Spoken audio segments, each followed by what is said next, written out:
Ny laharana fa 7 ny gazety so Hivoaka amin'ny rahampitso ihany koa dia anamarika izay fetin'ny vehivavy amin'ny sabotsy avy zao izay avy hatrany dia aroso amintsika ary ireo lohateny misangadina ao anatin'izay gazety zay. Dimy taona izao no niarako taminao, niarady fankaty fampitantana tsy ny fandao, nitokiny famzahaina.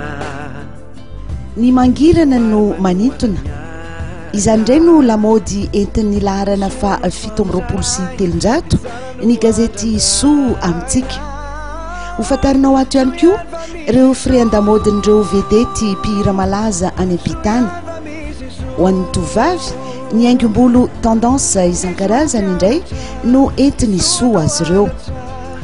Eo amin'izay lafin'ny lamaody izay ihany dia iompana amin'ny andro natokana ho an'ny vehivavy izay ankalazaitsika amin'ny sabotsy valo martsa izao ny lohevitra voiziny soa ao amin'ny ity laharana ity.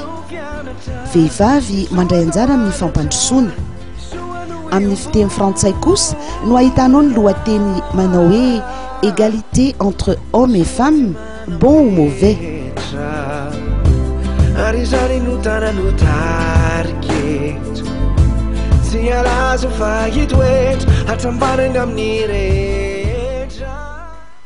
Ny pejin'ny nahandro dia hitondrana aminao ny fombafomba fikarakarana ny pizza maneran-tany ary hanomezana anao karazan-tsakafo vaovao indray.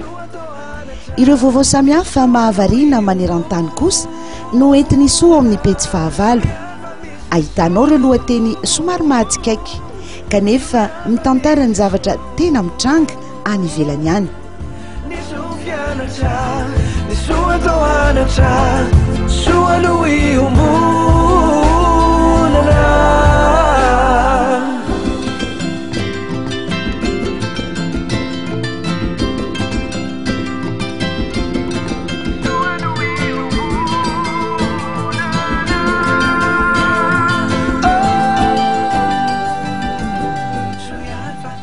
Dian'izao ary dia miarahaba sahady ny vehivavy malagasy rehetra tratry ny andro natokana ho azy ireo ny ekipan'ny gazety soa izay tarihany mama soa.